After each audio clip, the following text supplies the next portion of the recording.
네, 여러분 안녕하세요. 최백은 TV의 최백은 교수입니다. 2월 벌써 한 주가 훌쩍 지나가 버렸습니다. 입춘이 지나서 그런지 봄의 기운이 완연한 것 같습니다. 좀 있으면 이제 덥다 그러겠죠. 사람이 어떻게 보면은 좀 간사한 부분도 있으니까요. 지난 겨울 굉장히 추웠는데 한파도 심했고 그랬는데 좀 있으면 이제 덥다고 그럴 것 같습니다. 또 어쨌든 간에 한절기에 건강들 조심하시고요. 그리고 저 멀리 터키와 시리아 접경 지역에서 커다란 지진이 나가지고 많은 인명 피해가 발생하는 걸로 전해 듣고 있죠. 참, 그 많은 분들이 좀 구조가 되기를 간절히 좀 기도를 드리고요. 그쪽에 계신 터키 국민들, 시리아 국민들한테 응원을 보내겠습니다. 특히 아이들, 노약자들, 그리고 좀 힘이 약한 노약자들에 대한 구조가 좀 활발하게 진행이 됐으면 좋겠습니다. 우리 모두 멀리 있지만, 몸은 멀리 떨어져 있지만은 함께 기도해 줍시다. 오늘은 제가 준비한 주제는요. 국세청이 이제 그러니까는 이제 세금을 징수하는 기관이잖아요. 세금을 징수하는 기관인데 그 통계청에서 이제 그러니까는 우리가 자료를 이제 만들고는 있지만 가공을 하고는 있지만은 사실 어떻게 보면은 통계청 자료보다 좀 더 정확한 것이 국세청 자료라고 생각합니다. 물론 국세청 자료도 지하경제 같은 경우는 이제 그러니까는 파악이 안 되어집니다. 뭐 소득을 뭐 감추려고 하는 사람에 대해서는 사실 찾아내기 힘들지요. 그런데 적어도 노출된 소득에 대해서는 그 국세청에 다 이제 소득 신고가 될 수밖에 없기 때문에 국세청 소득 자료가 통계청보다는 더 이 정확성이 저는 좀 정확한 측면이 좀 있다고 생각합니다.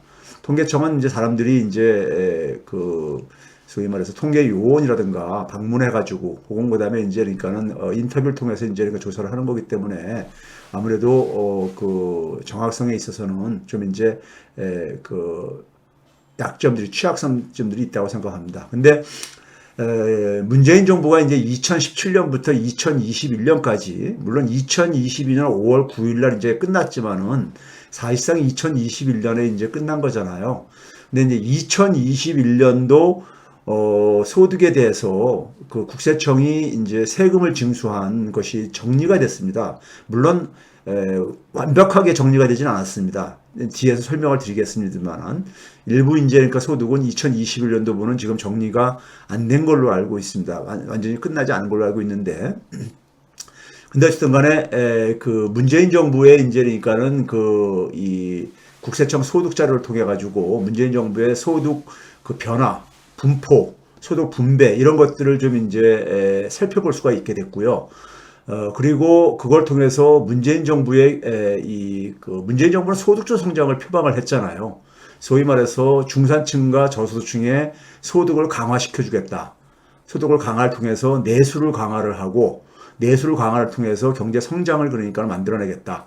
그러니까 소득 분배의 개선을 통해서 경제 성장을 그러니까 우리가 축구하겠다는 겁니다. 이건 사실 이론적으로 있는 개념이에요. 소득주 성장에서 들어보지도 못한 개념이라고들 하는 무식한 사람들이 많이 있는데 전 무식하다고 얘기합니다. 자기가 공부한 것이 굉장히 그러니까는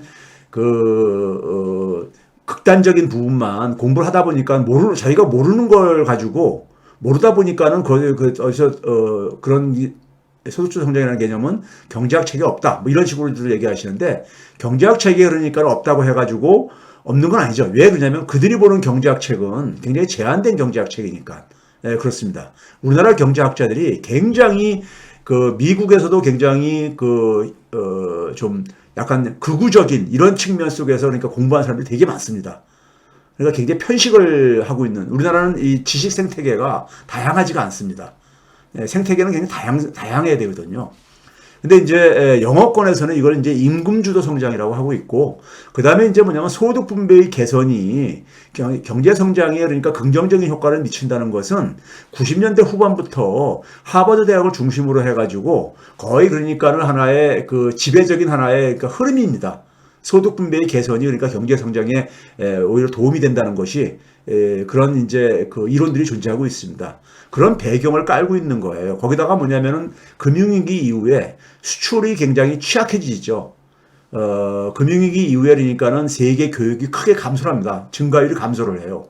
감소하다 보니까 당연히 뭐냐면은 한 나라 경제는 그러니까 성장을 하려면은 내수하고 해외 수요인 수출로 나눠지는데 수출이 그러니까는 경제 성장을 그만큼 끌고 가지 못할 때는 내수로 강화할 수밖에 없는 거죠. 내수 강화를 하는 데 속에서 결국은 초점이 맞춰져야 될 부분은 이제 그러니까 중산층과 저소득층이죠. 소득이 이제 그러니까 충분치 않은 이제 계층들이 소득을 강화시켜줘야지만 이게 소비로 이어지게 되고 소비로 이어져야지만 내수가 강화될 수밖에 없는 거니까요. 저는 소득주도 성장의 그 문재인 정부가 추진한 소득주도 성장 팀들과 의견을 일치하진 않아요. 단지 뭐냐면 소득주도 성장이 그 우리나라 경제 환경상 불가피한 측면이 있었고 이건 보수 정권이 집권을 해서도 중산층과 저소득층의 소득 강화를 할 수밖에 없었다고 저는 생각을 합니다. 그러니까 그 소득주도 성장의 그 취지 자체는 잘못된 것이 없다고 보고 있고요. 단지 뭐냐면 소득주도 성장을 추진했던 팀들이 갖고 있는 경제 철학에 대해서는 저는 동의하지 않습니다. 그래서 제가 1년 만에 뭐냐면 소득주도 성장 정책에 대해서 굉장히 비판적인 평가를 했습니다. 많은 분들은 제가 소득주도 성장 정책을 지지한 것만 기억들 하시고 계시는데 그건 사실 어떻게 보게 되면은 조중동을 중심으로 해가지고 통계를 왜곡해서 얘기하다 보니까 왜곡된 주장과는 다르다고 이제 하는 입장에서 얘기를 드린 거고요. 오늘은 이제 제가 뭐냐면 문재인 정부가 이제 결국은 정권 재창출에 실패했잖아요. 여러 가지 요인이 있겠지만은 이 소득 분배도 하나의 커다란 요인입니다. 이걸 제가 이제 오늘 같이 함께 살펴보려고 하는데요. 그 이전에 제가 이제 환율 움직임 이해라는 것의 소주제를 하나 이제 더 추가를 했습니다. 그 이유는 뭐냐면요.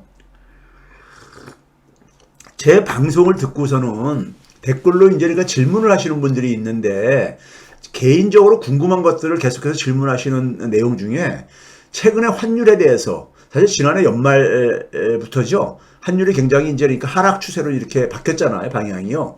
이거에 대해서 이제 질문하시는 분들이 많이 있어요. 그런데 이 얘기 이미 했습니다. 그러니까 제가 여러분들한테 말씀을 드리잖아요. 제 방송은 제가 지금 이게 125회란 말이에요. 그럼 125회 동안에 여러분들이 저한테는요. 최백은 TV를 통해서는 적어도 그러니까 뉴스공장이나 다스베이드를 통해서는 경제 정보를 얻어가는 거지만은 단편적인 경제 정보를 얻어가는 거지만은 최백은 TV를 통해서는 여러분들이 스스로 경제적인 이 분석을 할 수 있는 능력을 키워주는 것을 목적으로 한다 했었어요. 그렇기 때문에 여러분들이 과거에 그러니까 방송들 섞고 여러분들이 제대로 자기가 경제를 그러니까 분석하고 스스로의 힘에 의해서 이해를 하고 싶으면요. 과거 방송부터 내용이 길어도 그걸 계속 들으세요. 이어서요. 그렇지 않으면은요. 제가 그렇게 비유를 하잖아요. 여러분들이 최백은 TV 와가지고 여러분들이 궁금해하는 것들을 얻어가는 그러니까 소위 말해서 고기를 얻고 싶으면은 제 방송 들을 필요가 없다. 제가 그런 얘기 하잖아요. 저는 뭐냐면 여러분들에게 고기 잡는 법을 가르쳐주고 싶은 거예요. 제가 이 방송을 언제까지 할지 모르잖아요. 네? 그럼 여러분 제가 안 하면은 그때 또 누구한테 물어보겠습니까? 자기 스스로 그러니까는 판단할 수 있고 분석할 수 있는 능력을 갖춰야 되는 거죠. 그래서 이 환율의 움직임이 변화한 원인을 제가 이미 설명을 드렸어요. 근데 그 방송을 안 듣다가 뭐 갑자기 그러니까 어떤 부분이 궁금해져 가지고 툭툭 질문을 던지고 그래요. 근데 저는 뭐냐면은 이미 방송에서 한 이야기를 또 반복하기 싫거든요. 네? 싫거든요. 네? 뭐 개인 과외해드리는 것도 아니고요. 그 다음에 뭐냐면은 개인들이 그러니까 재테크 차원에서 질문하는 것에 대해서는 제가 분명히 선을 그었습니다. 거기에 대해서는 제가 그러니까는 도움을 드릴 수가 없다고요. 물론 제 방송 내용이 거시경제 흐름의 이해에 대해서 굉장히 도움된다고 하시는 분들이 많이 있습니다. 현장에 계시는 분들 중에서요. 제가 다양한 사람들을 만나보고 얘기도 듣고 그러는데 그분들은 제 방송을 제대로 그러니까는 얻어가시는 거예요, 사실은요. 이거 사실 솔직히 말해서 주식 방송 이런 데서는 제 방송 같은 내용을 다루지 못하고 있거든요. 못하고 있다는 점에서 분명히 그러니까 그러면서도 뭐냐면 대학에서 그러니까는 강의하는 내용과는 그러니까 다릅니다. 대학에서는 그러니까 학생들한테 아주 기초부터 차근차근히 가르쳐 나가야 되기 때문에 개념 중심으로 많이 강의를 할 수밖에 없거든요. 그런데 방송에서는 가능한 한 개념을 그러니까 꼭 필요한 것만 그러니까 제한적으로 소개를 하고 사실 그 현실적으로 그러니까는 바로 응용할 수 있는 부분들의 세계로 우리가 들어가죠. 단지 제가 갖고 있는 차별성이라는 건 뭐냐면은 저는 역사를 공부하다 보니까 저는 그 거대한 경제의 어떤 흐름이라든가 흐름을 이해하려면요, 인간의 사회 현상은요, 경제 현상도 사회 현상의 일부란 말이에요. 그러면 사회라는 것은 시간적, 공간적으로 그러니까는 우리가, 그 어떤 한계를 가질 수밖에 없어요. 그러니까 우리가, 나라는 존재는 내 부모와 내 조상들을 이해를 해야지만 저를 완벽하게 이해할 수 있는 거잖아요. 뭐 생물학적이든 아니면 그러니까는 가치관이든 간에. 그렇죠? 왜 그러냐면 생물학적으로는 그러니까는 내 조상들의 그러니까 DNA를 그러니까는 그 이 DNA가 유전이 됐을 것이고요. 그렇죠? 그다음에 뭐냐면 가치관적으로도 가정 교육을 통해 가지고 부모에게 아무래도 많은 영향을 받잖아요. 그런 점에서 인간 체백을 이해하려면 그러니까는 그러니까는 그 이 가족들 그리고 체백의 그러니까는 그 이 뿌리를 이해를 해야지만 사실 이해가 가능한 거잖아요. 사회도 마찬가지입니다. 사회도 마찬가지예요. 사회 현상도요. 이게 왜 그러냐면은 그 어떤 과거부터 쭉 이렇게 이어져 오는 부분들이 있거든요. 그래서 제가 오늘을 제가 마지막으로 과거에 다뤘던 내용은 제가 반복하지 않겠습니다. 질문을 하시더라도요. 과거 방송을 좀 차근차근 체계적으로 여러분들이 좀 소위 말해서 궁금하시면은 그다음에 자기 능력을 키우고 싶으면은 방송을 찾아서 그러니까는 가능하면 처음부터 쭉 이렇게 들어보세요. 시간 나실 때마다요. 예? 나실 때마다 들어보세요. 그러면 도움이 될 겁니다. 자, 그래서 최근에 환율 움직임에 대해서 제가 여러분들에게 지난번에 얘기를 드렸어요. 이게 한 10월 중하순부터 그러니까는 방향의 변화가 생겼다. 근데 10월 중하순에 중요한 사건이 뭐였었느냐? 미 국채의 유동성 문제가 그러니까 부상이 됐었다. 영국 국채는 물론이거니와 유동성 문제가 부상이 됐었다. 그러면서 뭐냐면 연준의 개입이 있었다. 이런 얘기를 했잖아요. 네? 자, 이 그림을 한번 봐보세요. 위에 그림이 뭐 같아 보입니까? 제가 제목을 안 달았어요. 일부러요. 오른쪽에 있는 수치를 보면 되게 이해가 될 겁니다. 오른쪽에 있는 수치를 보면은요. 자, 위에 있는 그림은 뭐냐면요. 소위 달러 인덱스입니다. 달러 지수죠. 달러의 가치요. 6개국가 통화를 가지고 그러니까 우리가 이 계산을 하는 달러의 가치지요. 달러의 가치인데 이 값이 그러니까 올라가게 되면 달러가 강세라는 얘기고 내려가게 되면 그러니까 달러가 약세라는 얘기죠. 그러면 달러가 강세라는 얘기는 아무래도 그러니까 여기에 가장 많은 비중을 차지하는 것이 한 57, 8% 차지하는 것이 유로하고 나머지 뭐 엔화라든가 그러니까 파운드라든가 뭐 이런 뭐 스위스 프랑이라든가 캐나다 달러라든가 이런 것들이 이제 구성을 하고 있잖아요. 그러니까 뭐 예를 들어서 이게 올라간다는 얘기는 다른 상대적인 국가들의 통화, 대표적으로 유로화 같은 것이 떨어진다는 얘기죠. 이게 이제 그러니까 달러 인덱스가 하락한다는 얘기는 달러 가치가 하락한다는 얘기는 반대로 그러니까 유로 가치 같은 것이 올라간다는 얘기고요. 근데 이 그림 봐보세요. 10월 중순 때부터 꺾이잖아요. 10월 중하순부터 이렇게 꺾이기 시작하잖아요. 그렇죠? 특히 11월 초 넘어서부터 확 꺾이기 시작합니다. 꺾이기 시작해요. 그렇죠? 최근에 그러면서 근데 보게 되면 꼬리 부분에서 보게 되면은 다시 이렇게 반등을 좀 하는 모습이 또 보이죠? 근데 밑에 그림은 뭐 같습니까?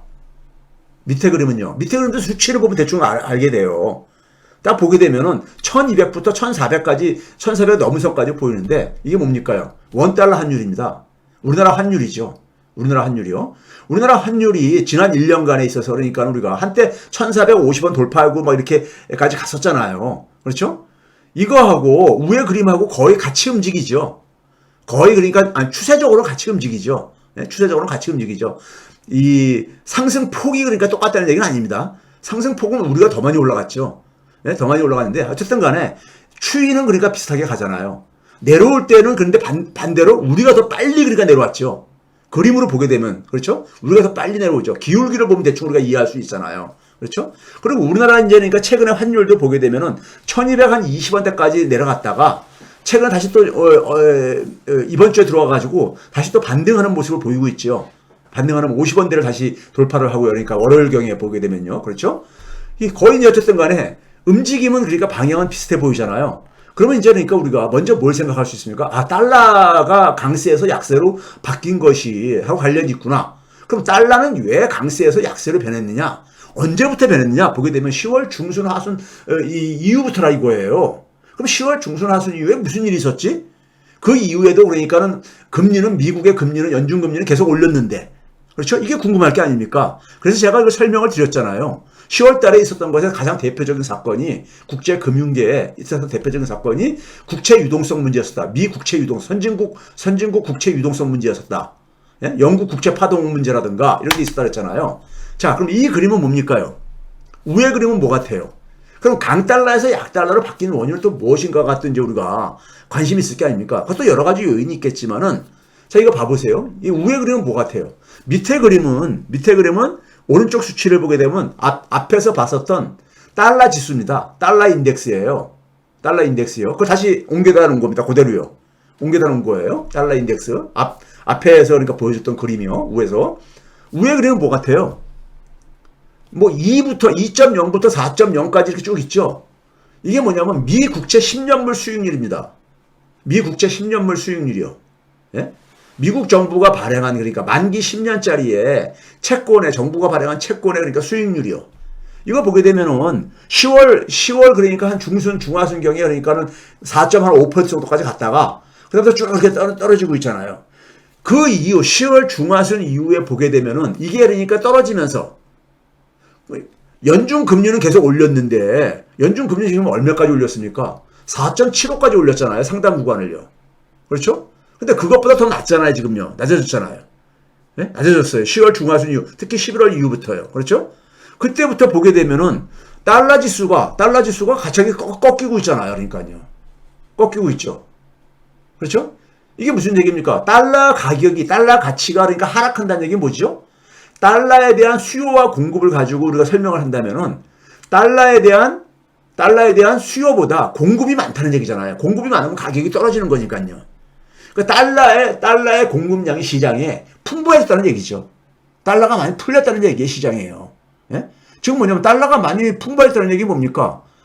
소위 말해서 통화 정책이 굉장히 완화적으로 금융시장이 굉장히 완화적으로 바뀌었다는 얘기잖아요. 타이트하게 가다가 예? 달러를 막 회수하는 방향으로 가다가 연준이 금리를 인상한다는 얘기는 달러를 회수한다는 얘기잖아요. 회수하는 건데 근데 연준이 계속 금리를 계속 올렸는데도 불구하고 시장에 달러의 공급 조건이 많이 개선됐다는 얘기죠. 그러니까 달러 가치가 하락을 한 거죠. 그렇죠? 그게 도대체가 왜 생겼느냐 봤을 때 보게 되면은 그게 미 국채 유동성 문제하고 미 국채 유동성 문제가 뭐예요? 미 국채가 살려고 하는 힘이 팔려고 하는 힘보다 적더라 이거예요. 그래서 미 국채가 그러니까 이게 현금화가 잘 하는데 어려움이 있더라 이거예요. 예? 이 문제가 10월 달에 발생했던 거잖아요. 세계 최고의 안전자산인 미 국채가 예? 현금화가 안 되는. 그래서 미 국채 가격의 하락이 굉장히 그러니까는 가파르게 진행됐었잖아요. 예? 그 속에서 연준이 그러니까는 참여를 했다 그랬잖아요. 그럼 그 문제를 해결했으니까 미 국채 수익률이 그러니까 하락했다는 얘기 뭡니까? 수익률이라는 것은 국채의 가격, 채권의 가격하고 반대로 움직이는 거. 이건 제가 여러 번 얘기를 했습니다. 이건 뭐 주식하고도 비슷합니다. 수익률이 그러니까 하락한다는 얘기는 주가하고 반대로 움직이는 거니까요. 주가가 그러니까는 올라갔다는 얘기입니다. 아니, 주가래. 채권의 가격이 올라갔다는 얘기죠. 채권의 가격이 올라갔다는 얘기는 채권에 대한 수요의 힘이 그러니까 공급 힘보다 많아졌다는 얘기 아닙니까? 채권을 그러니까 매수하려고 하는, 미 국채를 매수하려고 하는 힘이 강해졌다는 얘기잖아요. 그러니까 채권에 그러니까 매수하는 힘이 그러니까 어떻게 들어왔느냐. 이걸 가지고 제가 연준 개입을 가지고 제가 얘기를 했었잖아요. 예? 역 레포라든가 이 레포 가지고 얘기했잖아요. 그러니까 채권의 수익률이 안정이 되지면서 꺾이면서 그러니까 방향이 4.5까지 갔다가 한때는 그러니까 이게 3.4가 그러니까는 붕괴가 일시적으로 되기도 했었죠. 3.4가. 그러니까 한 100bp 이상 그러니까 하락했던 거예요. 100bp요. 1% 이상, 1%포인트 이상 하락했던 거죠. 10월달 최고 정점에 비하면은요. 예? 정점에 비하면요. 그러니까 국채 수익률이 하락했다는 얘기는 국채 가격이 많이 올라갔다는 얘기고, 국채에 대한 매수 힘이, 수요 힘이 굉장히 10월 중순 이후에 생겼다는 얘기죠. 달러가 많이 그러니까는 이 금융시장에 들어왔다는 얘기죠. 현금이요. 네? 들어왔다는 얘기예요. 자, 그러다 보니까는 달러 가치가 하락을 한 거예요. 달러 가치가 하락을 한 거란 말이에요. 자, 그 다음에 보게 되면요. 이건 뭐 같아요? 앞에서 소개한 그림들을 결합시킨 겁니다. 자, 위에 그림은 뭐예요? 앞에서 본 미 국채 수익률입니다. 미 국채 수익률이요. 밑에 그림은 뭐 같아요? 원달러 환율입니다. 원달러 환율이요. 이거 봐보세요. 이것도 거의 그러니까는 같이 움직이잖아요. 단지 뭐냐면은 10월 중하순 이후에 원달러 환율은 굉장히 급격하게 빠른 속도로 하락을 하잖아요. 제가 뭐라 했었어요?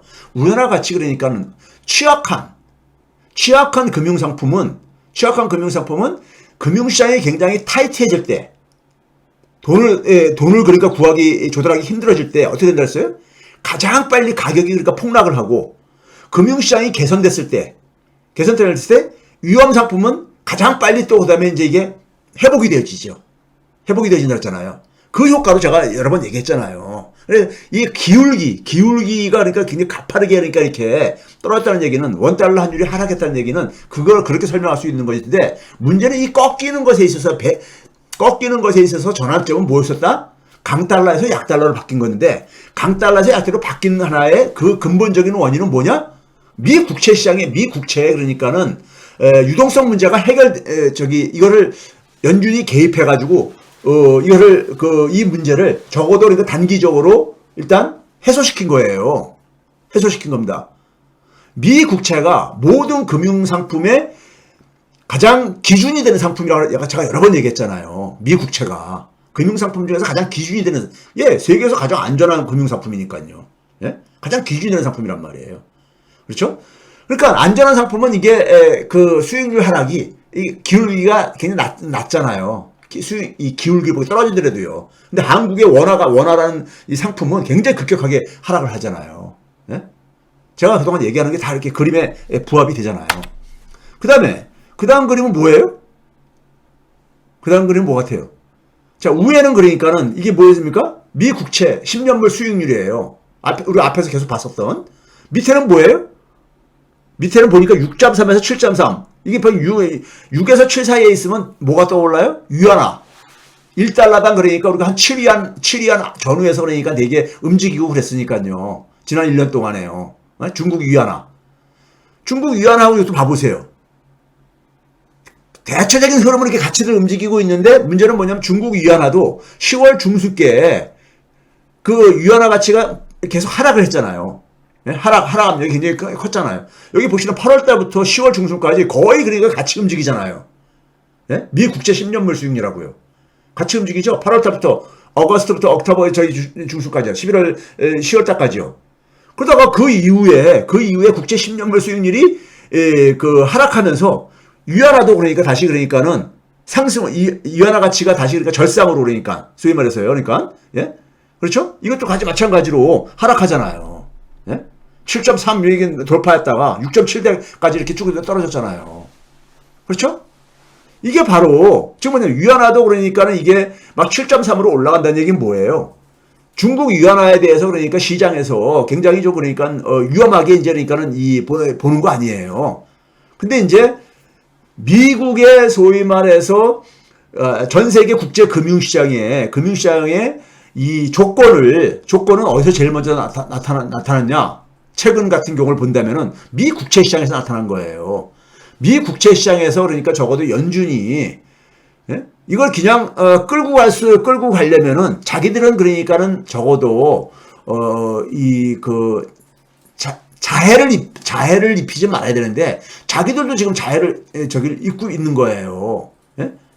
미 국채가 그러니까 현금화가 안 되고 앉아있고, 그러니까 미 국채 가격이 계속 폭락하고 앉아있으니까 수익률이 계속 올라가게 되면 여러 가지 이것도 이제 그러니까 부담이 커지잖아요. 과거에 다 설명했던 겁니다. 자, 그 다음에 이 두 그림은 뭡니까요? 앞에 나왔던 그림을 다 조합한 겁니다. 위에 그림은 뭐 같아요?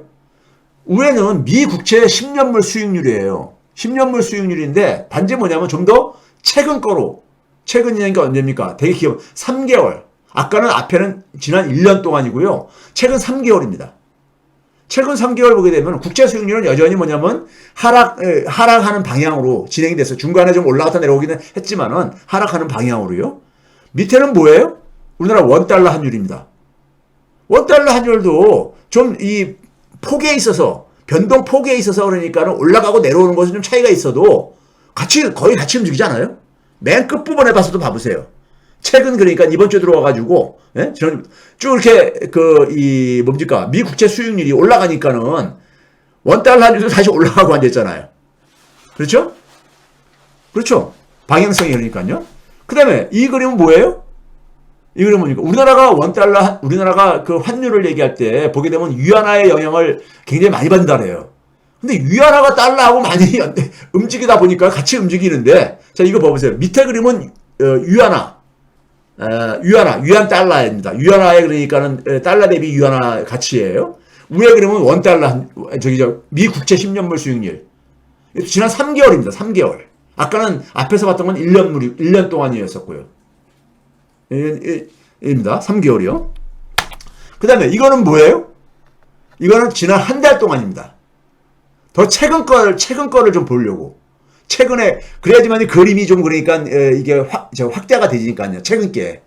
여기 February 해가지고 2월달 이후에 보시게 되면은, 밑에가 원달러 환율이고요. 위에가 뭐냐면은, 미 국채 10년물 수익률이에요. 완전히 그림이 똑같잖아요. 이동하는 게. 똑같잖아요. 그렇죠? 미 국채 10년물 수익률이 올라가니까는 한국의 원달러 환율이 같이 올라가 버리잖아요. 원달러 환율이 그러니까 왜 여러 가지 요인에서 영향을 받지만 가장 크게 영향을 미친 것이 바로 미 국채 10년물 수익률이라 이거예요. 예?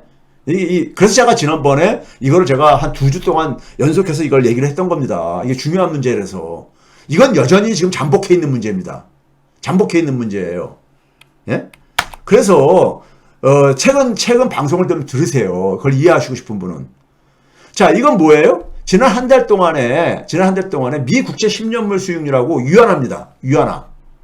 위안화조차도 그러니까 대체적으로 움직임은 같은 방향으로 움직이고 있잖아요. 원달러 환율처럼 그러니까 모양까지 같지는 않지만은 어쨌든 간에 올라갈 때 같이 올라가고 그러잖아요. 그렇죠? 그러면 가장 근본적인 힘은 뭐였느냐 보게 되면 미 국채 수익률이잖아요. 미 국채 수익률. 그러면 미 국채 수익률이 왜 변했는가 방향이. 이거를 제가 초점을 맞춰서 방송을 했던 겁니다. 여러분들에게는 저는 뭐냐면요. 저는 항상 학생들 강의할 때도 그렇습니다. 근본 원인을 이해해야 된다. 근본적인 힘을 이해해야 된다. 여러 요인들이 그러니까 현상을 이해하는 데 속에서는 여러 요인들이 그러니까는 작용을 하지만은 그 중에서도 뭐냐면 가장 그러니까 그걸 캐고 들어가가지고 근본 뿌리를 그러니까 캐내야 된다. 예? 그래야지만 핵심을 이해할 수 있다. 이런 얘기를 해요. 예? 자, 그 점에서 마찬가지입니다. 자, 이거는 뭐예요? 이게 뭐냐면 지난 1년 동안에 위안화하고, 그러니까 위안화 가치하고 위에는 위안화죠. 밑에는 원달러 환율이고요. 보게 되면 모양이 대충 이렇게 뭐 비슷하게 방향성은 되게 비슷하잖아요. 그래서 많은 전문가들이 한국의 환율은 그러니까 위안화 가치에 많은 영향을 받는다 하는 얘기가 그 얘기입니다. 예? 근데 위안화보다도 우리나라의 그 환율 하락할 때는 더 빨리 하락하고 앉아있죠. 올라갈 땐 더 빠르게 상승하고 앉아있고 8월달 이후에. 그렇죠? 즉 기울기가 굉장히 빠르게 올라가고 빠르게 떨어지고 그러잖아요. 위안화보다도. 그 얘기는 뭐예요? 한국의 원화가 위안화보다도 적어도 지난 1년 동안에는 더 위험한 상품으로 취급된 거예요. 시장에서. 이게 빠르게 올라가고 빠르게 변한다는 얘기는 금융시장이 굉장히 그러니까는 그 유동성이 부족하거나 금융시장이 타이트해질 때, 자금을 구하기 힘들어질 때는요, 제일 먼저 타격받는 데가 어디예요? 위험한 상품이죠. 금융시장에 돈이 많이 막 공급되기 시작할 때는, 그때는 어땠습니까? 위험한 상품부터가 빠르게 가격이 회복됩니다. 이건 제가 여러 번 설명드렸잖아요. 그 이유를요. 네? 이유를. 과거 방송을 좀 제발 들으세요. 그러니까요. 네? 그냥 툭 지나가다 이렇게 자기가 관심 있는 쪼갠 주제만 이렇게 듣다가 궁금한 거 이렇게 물어보지 마시고요. 예? 자, 이것도 마찬가지로 위안화하고 원달러 환율을 우리나라 원화 가치하고 위안화 가치를 최근 한 달 동안을 쪼개서 이렇게 본 거예요. 한 달에 3개월이요. 3개월이네요. 3개월. 12월 달까지 있으니까요. 이것도 보시게 되면 거의 같이 움직이잖아요. 예? 그러니까 아까 얘기했듯이 국채 수익률하고 달러 지수하고 그다음에 위안화하고 원화가 큰 흐름은 큰 움직임은 같이 움직이고 있다는 거를 지금 제가 보여드리려고 하는 거예요. 이건 지난 한 달 동안에요. 예? 보여드리려고 하는 거야. 예? 그래서 제가 미 국채를 다룬 거예요. 미 국채 다룬 이유가 그래서 다룬 겁니다. 예? 교수님이 왜 그 아이템을 가는가 할 때는 저는요, 제가 그러잖아요. 여러분들에게 고기 잡는 법을 가르쳐 드리기 위해서, 예? 이 방송을 제가 하고 있는 거라고. 자, 이게 뭐냐면요. 미국채 수익률이요. 최근에 이렇게 지금 반등으로 움직이고 있어요. 언제부터 그랬습니까요? 2월, 그러니까 지난 주말부터 해가지고 이렇게 반등으로 움직이고 있어요. 네? 반등으로요. 올라가고 있죠. 왜 올라가고 있습니까? 최근에 그러니까요. 최근에 이게 올라간 거와 관련해서 블룸버그에 이런 기사가 났어요. 노 랜딩이요. 랜딩이라는 게 뭡니까? 비행기가 그러니까 활주로에 쭉 내릴 때 그걸 랜딩 한다 그러죠. 랜딩 기어를 그러니까 땡겨라 무슨 뭐처럼 이제 그런 얘기들도 영화 같은 데서 보면 그러잖아요. 이게 2월 6일자 기사입니다. 2월 6일자 밤 기사예요. 네, 블룸버그에. 여기 보게 되면 소프트 랜딩 시나리오 possibility or Fed miss. 이게 가능성이냐 아니면 연준의 그러니까는 환상이냐 이런 얘기죠. 지금 뭐냐면 연준은 뭐냐면 가능하면은 연착륙 소프트 랜딩이라는 게 연착륙이잖아요. 연착륙. 하드 랜딩이 경착륙이고요. 하드 랜딩이라는 것은 굉장히 그러니까 쾅 떨어지는 거니까는 그럼 많은 이제 그러니까 우리가 여러 가지 그러니까 이 부작용이 피해가 생길 게 아닙니까? 예? 우리가 부동산 시장 경착륙, 부동산 시장 연착륙 뭐 이런 얘기 하듯이요. 소프트 랜딩이 좋은 거죠. 소프트 랜딩이. 그렇죠? 충격이 가능한 최소화하면서 그러니까는 안정이 되는 게. 그럼 연준 입장 속에서는 소프트 랜딩 시키고 싶죠. 연착륙을요. 그렇죠? 즉 경기 침체를 막으면서 가능하면 막을 수 있으면 막으면서 아니면 경기 침체를 수반되더라도 가능한 한 약하게 하면서 그러니까는 물가를 잡고 싶을 게 아니겠습니까? 인플레이션을요. 그렇죠? 그러니까 연준은 당연히 목표로 소프트 랜딩을 추진할 수밖에 없어요. 연준이라는 것은요. 예? 그런데 연준이 이게 환상을 하고 있는 거냐? 예? 하고 있는 거에 대해서 뭐냐면 노 랜딩이라는 건 뭐예요? 노 랜딩이라는 것은 미국 경제가 그러니까 경착륙은 물론이고 연착륙도 없다 이거죠. 그러니까 미국 경제가 침체할 가능성 지금까지는 그러니까 침체로 진입하는 것이 거의 그러니까 확실하다고 다들 전문가들이 얘기했잖아요. 예? 전문가들이 경기 침체로 그러니까 진입할 거다. 예? 그렇잖아요. 올해 말까지 그러니까요. 예? 근데 침체는 없다. 이런 얘기예요. 이런 얘기가 지금 나오고 앉아 있는 거예요. 그러니까요. 이게 물론 그러니까 그 지배적인 견해는 아닙니다. 근데 어쨌든 이런 기사가 딱 뜬 거예요. 이 뜬 이유가 뭡니까요? 뜬 이유가 뭐예요? 고용. 제가 이것도 얘기했잖아요. 미국은 적어도 연준의 통화정책의 목표는 통화정책에 뭐라고 했어요? 맥시멈 인플로이먼트.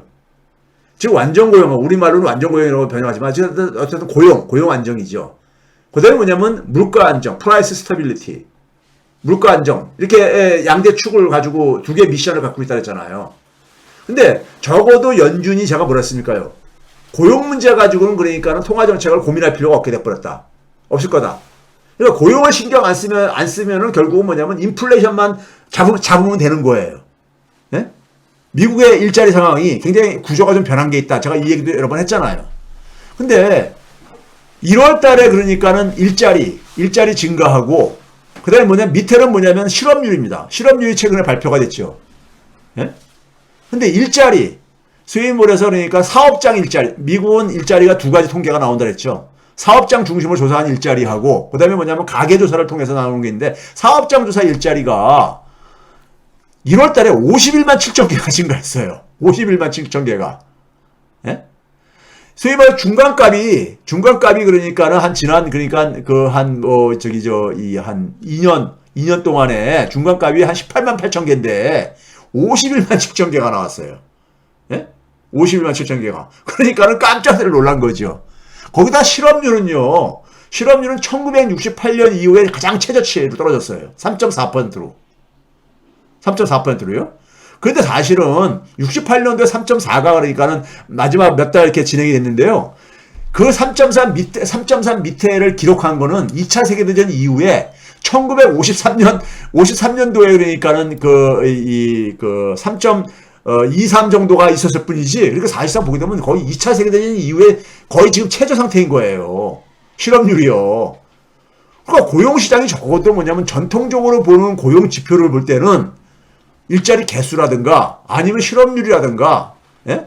가장 그러니까 뭐 일자리의 질은 둘째치고 일자리의 양을 중심으로 하는 이 고용 통계를 봤을 때는 고용 문제는 신경 쓸 필요가 없는 거예요. 예? 이런 상황 속에서 어떻게 경기 침체를 얘기할 수 있냐 이거예요. 그러니까 노랜딩 이런 얘기가 나오는 거예요. 노랜딩 얘기가 나오는 거예요. 예? 그러면 뭐냐? 연준이 그러면 인플레이션 잡기 위해서 그러니까는 더 여유가 생겼다 이거죠. 예? 더 여유가 생겼다 이겁니다. 예? 그럼 연준이 그러니까 금리를 그러니까 더 올릴 여지가, 아니 뭐 경기 침체 가능성이 그만큼 줄어들었으면은 경기 침체 때문에 걱정 때문에 그러니까 금리 인상을 그러니까 저희 조심조심 가고 있는데, 예? 가고 있는데, 그렇죠? 그러다 보니까는 시장에서 하도짠 놀란 거예요. 놀라가지고 10년물 국채 수익률도 다시 올라간 거예요. 그러니까요. 이것 때문에. 올라간 이유는요. 자, 이걸로 이제 환율에 대한 움직임은 제가 이제 마치고요. 오늘